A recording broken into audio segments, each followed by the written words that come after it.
지역과 함께 성장하는 사람들을 만나보는 시간, 지성인의 허미란입니다. 강원도의 여러 도시와 마찬가지로 원주 또한 군사도시란 이미지가 강한데요. 이런 지역적 이미지를 탈피하고자 원주가 선택한 특화 사업이 바로 의료기기 사업입니다. 21세기 고부가 가치 사업이자 전도 유망한 발전 가능성이 있는 사업인 의료기기 사업 메카로 떠오른 원주. 오늘은 원주 의료기기 테크노밸리 이원복 원장님과 함께 해보겠습니다.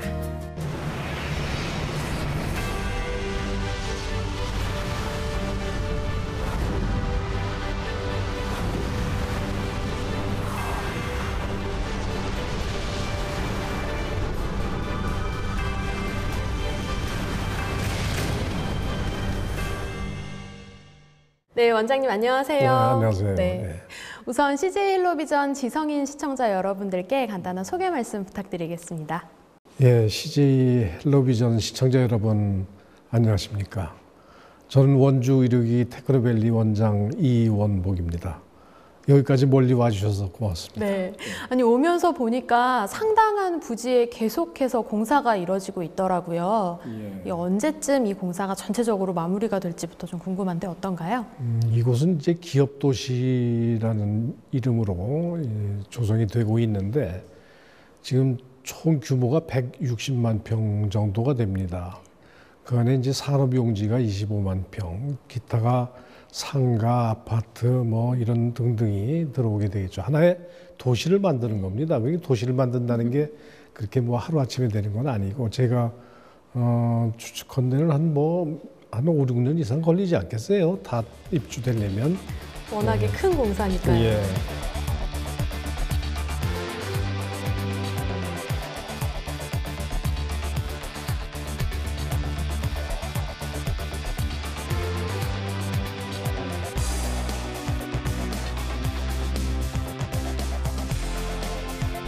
네, 말씀하신 대로 하나의 도시가 이렇게 형성되기까지의 사업이 추진이 된 건데 원주 의료기기 산업 추진 배경이랑 또 이거 테크노밸리 설립 배경이 무척 궁금하거든요. 어떤 게 있나요? 이곳 원주시라고 그러면 옛날에 대부분이 군사도시다라는 그런 생각들을 많이 가지고 있고 또 많은 군인들이 이곳에서 다녀갔고 했습니다. 군사도시에서 산업도시로 바꾸기 위해서 한 10여 년 전부터 정확히 말씀드리면 98년도 그때 정도부터 시작을 해서 연세대학교 의고학과가 있는데 거기 교수분하고 또 지자체장 시장님이죠. 그런 분들이 하나의 산업을 만들자. 거기서 의기투합된 것이 의료기기 산업을 한번 해보자 해서 시작을 한 걸로 알고 있습니다. 자그마한 그 보건소에서 시작을 해가지고 저희들 조직은 이제 2003년 11월 15일 날 원주시 조례에 의해서 설립이 됐고 산업부에서 인가를 받게 되었죠. 이제 구체적으로 의료기기 산업을 육성하기 위한 재단법인으로 이제 만들어진 겁니다.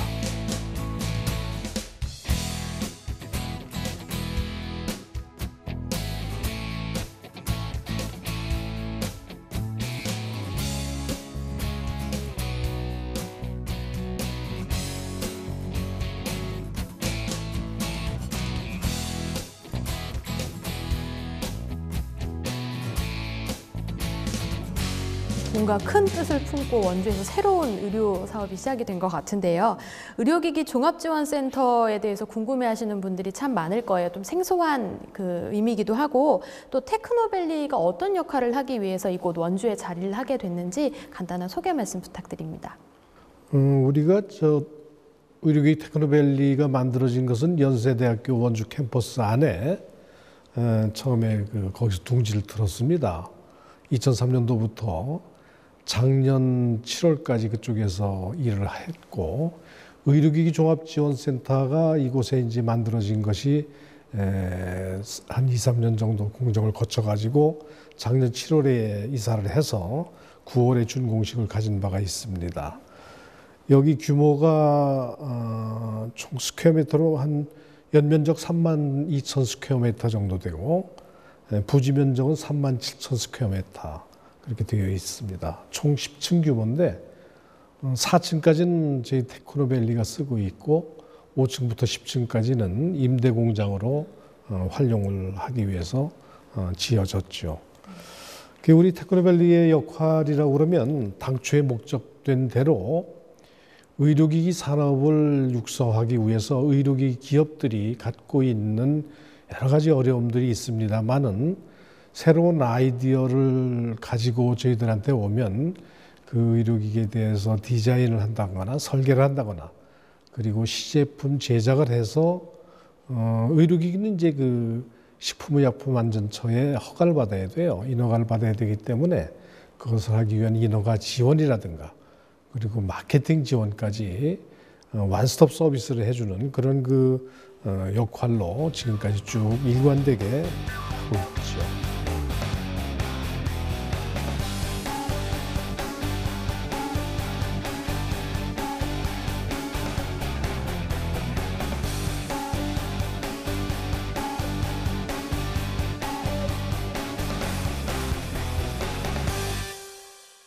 사실 의료기기라고 하면 진짜 첨단 과학기술 또 지식의 집약체라고도 해도 과언이 아닌데 사실 지금 말씀하신 대로 워낙 까다로운 산업이다 보니까 이런 지원 체계가 좀 꾸준히 유지가 되면 전체적으로 우리나라 의료기기 산업에도 발전이 굉장히 클 것 같아요.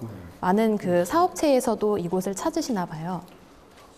지금 이제 원주 이곳이 의료기기 산업으로 성공했다는 그런 소문이 나서 네. 작년에는 일본 요미우리 신문에서 저를 하루 종일 취재를 해갔습니다. 네. 그래서 작년 4월에는 요미우리 신문에 대서 특필을 했습니다. 도대체가 10년 전에 똑같이 고베도 의료기기 산업을 시작을 했고 이곳 원주도 의료기기 산업을 시작을 했는데 고베는 왜 실패를 했고 원주는 왜 성공을 했는가 이런 내용에 대해서 대서 특필한 바가 있는데 그 이후로 그 보도에 의해서인지 몰라도 일본에서도 많이 찾아오고 있고 국내에서도 이제 많은 기업들이 물론 이쪽 기업 도시도 만들어지고 있기 때문에 찾아오고 있습니다. 예. 일본에서 그렇게 찾아올 정도로 원주 테크노밸리의 이 사업 성과가 대단한 것 같은데요. 말씀하신 대로 고베에서는 성공하지 못한 것이 왜 원주에서는 성공을 하게 되는지 성공 비결이 있을 것 같아요. 일본 요미우리 신문이 이제 고베도 취재를 하고 우리 원주도 취재를 했는데 그 신문 기사에 난 걸 보면 고베의 경우에는 일본 정부가 굉장히 모든 것을 규제가 많이 있다고 합니다. 그래서 기업이 활발하게 기업 활동하기가 만만치가 않았고 특히 의료기기는 인허가를 받고 임상을 받고 이것이 그 일본 후생성을 통과하기가 상당히 까다롭고 힘이 든다고 합니다. 물론 뭐 우리 식약처도 쉽게 통과시킨다는 얘기는 물론 아닙니다만 저희 원주는 그 당시에 지자체와 연세대학교 의과학과 교수분들이 헌신적으로 기업들 창업을 지원하고 그리고 국내에서도 많은 그 수도권에서 기업을 유치하고 이런 것들이 규제를 풀고 이런 것들이 이제 성공적인 어떤 모멘텀이 되지 않았나 저는 그렇게 생각을 하고 거기도 그렇게 평가를 했습니다. 네. 우선 국내뿐만이 아니라 해외에서 이렇게 극찬을 할 정도면 그 사업 성과성이 정말 대단한 것 같은데요. 우선 이 원주 의료기기 산업 현황이 어떤지 지금 어떤 상태인지 조금 말씀해 주시겠어요? 한 2005년도부터 제가 비교를 해드릴게요. 네. 공식적인 그 자료가 2013년도 자료는 9월이 지나야 이제 공식적으로 나옵니다만은 12년 말 현재 2005년도에 56개 기업이 있었는데 2012년도 말에 111개 그리고 생산액은 2005년도에 2,200억 정도에서 5,700억 규모의 생산을 했고 수출액은 1억 8,900만 불에서 4억 1,900만 불로 매년 기업 수, 생산액, 수출액이 10% 이상의 성장률을 가지고 왔고 특이할 만한 것은 기업 수가 전체 우리나라 기업의 5%가 되지 않는 숫자인데 그 숫자로 수출은 21.34%의 수출을 올렸다는 내용입니다. 그래서 이 성과라는 것은 뭐 이루 말할 수가 없고 그리고 우리는 지금 이 의료기기 산업을 지원하기 위해서 의료기기 테크노밸리를 중심으로 해서 강원 테크노파크라든가 중소기업청, 한국산업기술시험원, 산업단지공단, 또 연세대학교의 의료기기 개발 촉진센터라든가 임상지원센터, 링크사업단 등등 많은 기관들이 의료기기 산업을 지원해주는 그런 지원기관으로 되어 있습니다. 정말 많은 그 지원 체계가 있기 때문에 계속해서 성과도 올라가고 이제 입주 기업도 올라가고 있는데요. 지금 이 시청하시는 시청자 여러분들이 보시기에는 어떻게 하면 이곳에 입주 기업으로 선정될 수 있는지 그것 또한 또 궁금해하실 것 같아요. 어떻게 하면 이곳에서 함께 사업을 할 수 있나요? 그건 뭐 특별한 그 기준이라든가 이런 건 없습니다. 의료기기 사업을 한다고 그러면 이곳에 하시라도 둥지를 틀 수가 있지요. 그리고 이제 앞으로는 의료기기 기업뿐만이 아니라 그 전후방 산업, 뿌리 산업이라든가 등등도 유치를 좀 해야 되겠습니다. 그래서 의료기기와 관련된 모든 기업은 저희들이 유치 활동도 열심히 지금 하고 있고 그렇게 해서 무슨 기준이 있는 건 아닙니다. 이 방송을 보시고 열린 문이니까 아무나 들어와서 지원을 받아서 함께 발전할 수 있는 그런 기회가 될 수도 있겠네요. 물론입니다. 예. 많은 분들이 좀 관심을 가지실 것 같은데요. 우선 2014년이 이제 얼마 되지 않았습니다. 지난 2013년을 기준으로 해서 원주 의료기기 테크노밸리의 사업 성과가 어느 정도인지 그 성과의 성장세를 좀 설명해 주시겠어요? 저희 테크노밸리가 이제 작년 13년도에 만 10주년을 맞이했죠. 그래서 10년 동안에 한 내용들을 잘 제가 이제 포장을 해서 중앙정부에 그 성과를 제출한 바가 있습니다. 그것을 보고 국무총리께서 표창도 주셨고, 그리고 우리가 갖고 있는 한 120여 종의 많은 장비들도 잘 효율적으로 운영 관리하고 있다고 그래서 작년 12월에는 미래창조과학부 장관 또 표창도 받고 이렇게 했습니다. 그래서 우리가 이제 13개 사업을 중점적으로 추진하고 있는데 구체적으로 그 사업 내용은 뭐 일일이 말씀드리기는 어렵습니다만은 총 작년 한 해만 해서 한 250억 규모의 사업비를 가지고 일을 했죠. 그리고 기업체 수도 보니까 공식적인 그 숫자는 뭐 9월이 지나야 나오겠습니다. 13년도에 35개가 증가한 한 146개로 집계가 지금 되고 있습니다. 이렇게 계속해서 성장을 하고 있는 이곳인데요. 원주 의료기기 테크노밸리에서 이제 2014년을 시작하면서 또 내년, 후년을 기약하면서 추진하는 사업 계획이 있을 것 같아요. 어떤 점이 있는지 좀 소개해 주시죠. 그동안 이제 10년 동안 우리가 잘 발전해 왔습니다. 그런데 아시다시피 오송과 대구의 첨복단지가 유치가 되고 꼭 원주에 유치가 될 줄 알았었는데 이제 그게 되지 않았지만 우리는 그것보다 더 큰 효과와 성과를 내기 위해서 지금부터 10년, 향후 10년을 달리기 시작할 겁니다. 그래서 금년은 우선 제가 12년도 7월에 취임을 했습니다만 그동안 이제 산업통상자원부에 가서 많은 건의를 한 사업 중에 하나가 첨단 의료기기 생산 수출 단지 지원 사업이라는 것을 시작을 하게 됐습니다. 금년 5월부터 시작을 하게 되는데 5년 동안에 400억 규모의 그 대형 프로젝트를 받게 되었죠. 그 내용은 물론 뭐 KTL이라는 기관과 함께 합니다만 시험 인증에 대한 R&D, 인력 양성, 그리고 장비 구축하는 것들, 마케팅을 어떻게 효율적으로 지원할 것이냐 이런 것들을 이제 중점적으로 그 프로젝트를 가지고 진행할 것이고, 또 하나 중요한 것은 국내뿐만 아니라 뭐 동남아시아에서도 처음으로 만들어진 우리 그 의료기기 상설 전시장을 활성화해야 되겠습니다. 매년 한 30여 차례 바이어들이 여기를 찾아오고 있는데 뭐 카탈로그나 이런 걸 가지고 또 한두 개 개별 기업을 방문하면서 우리 의료기기를 소개해 왔는데 한눈에 다 볼 수 있는 그 상설 전시장에서 그런 그 의료기기를 소개하고 마케팅을 펼칠 수 있는 그런 것들이 준비가 되었습니다.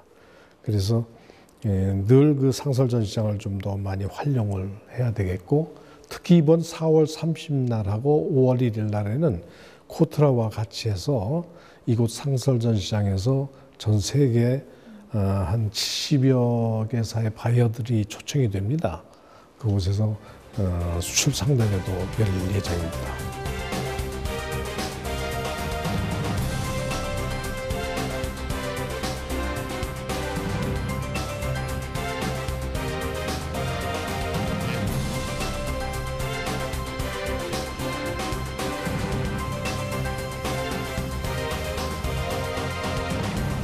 정말 다양한 지원들이 있는 것 같은데, 말씀하신 대로 외국의 유치가 정말 중요할 텐데요. 그 외국인들이 와서 시간도 아끼고 비교도 확실히 할 수 있는 그런 장을 마련해 주시는 지원 체계가 확실히 되어 있다는 게 의료기기 산업을 하시는 분들한테는 좀 희소식이 아닐까 생각이 됩니다.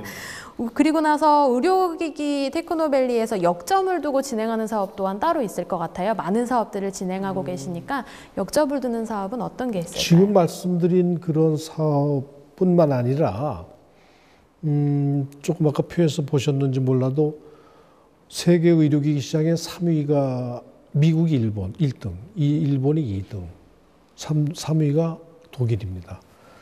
지난 3월 달에 25일부터 29일까지 대통령께서 독일을 방문할 때 그 경제사절단의 일원으로 저도 참가를 했습니다.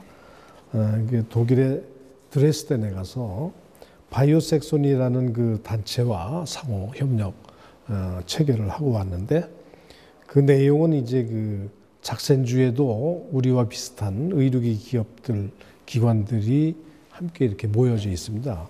그래서 그쪽과 우리와 함께 공동 연구 개발을 하고 그 결과물을 우리 원주를 중심으로 해서 동남아시아에 진출을 시키고, 작센주를 중심으로 해서 구라파 시장을 공략을 하고, 이런 것을 함께 해보자라는 것을 협력을 MOU를 체결한 바가 있고, 또 가까운 일본하고는 일본이 부품 소재 산업이 굉장히 발전되어 있지요. 그래서 저를 찾아오는 많은 지금 일본 지자체들과 함께 협력을 해서 일본의 부품 소재와 한국의 의료기기를 함께 연구 개발할 수 있는 그런 것도 지금 준비를 하고 있습니다.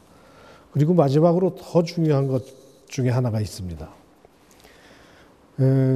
우리나라 지금 국토부에서 국가산업단지를 지정하려고 준비를 하고 조사를 하고 있습니다. 그중에 올 상반기에 5개 후보지 중에서 아마도 가장 높은 곳이 국가산업단지로 지정될 것 같은데, 우리 원주에 국가산업단지로, 의료기기 국가산업단지로 지정이 되어야 될 겁니다.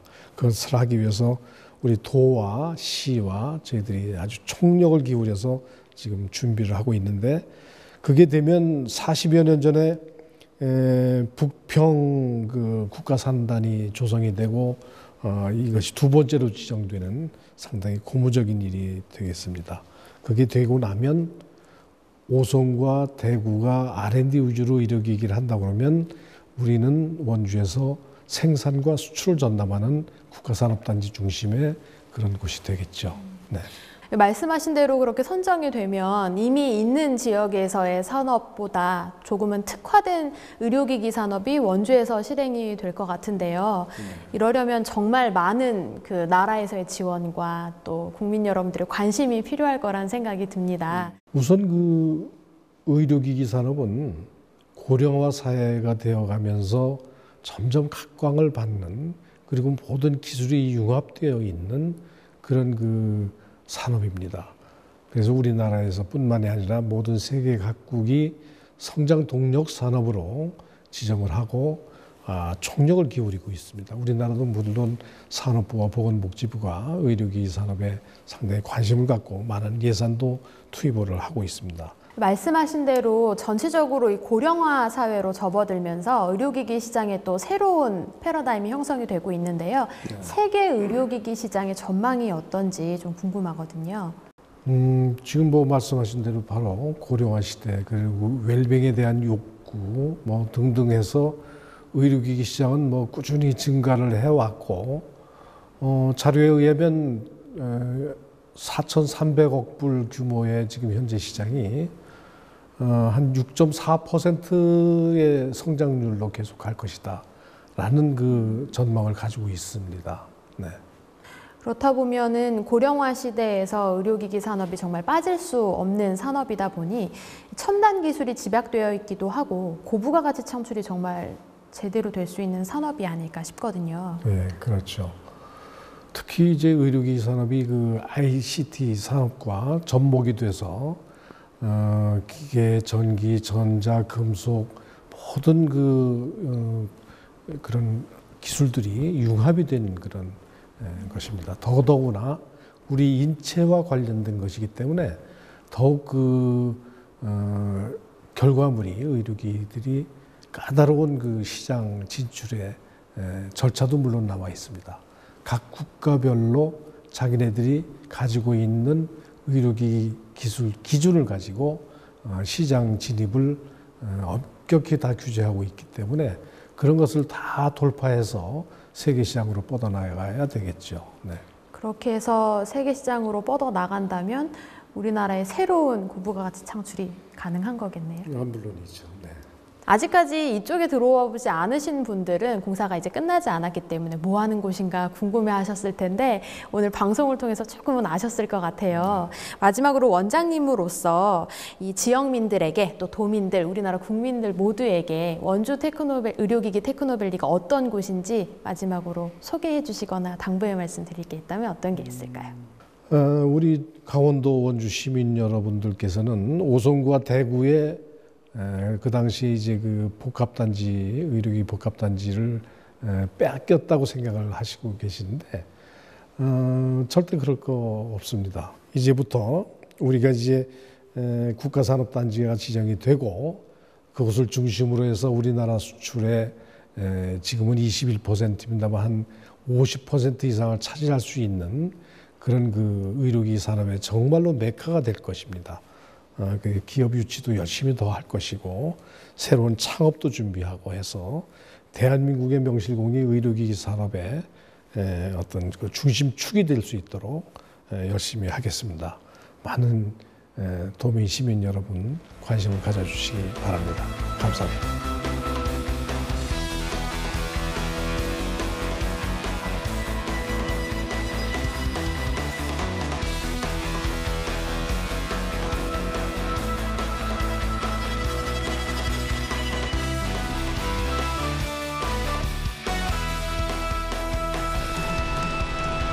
이 방송 보시면 많은 분들이 원주가 새로운 의료기기 산업의 주요 메카 도시가 되겠구나 이렇게 인정을 하실 것 같아요. 오늘 귀한 시간 내주시고 또 아직 모르시는 분들에게 의료기기 산업에 대해서 말씀 전해주셔서 감사합니다. 네, 고맙습니다. 좋습니다. 네.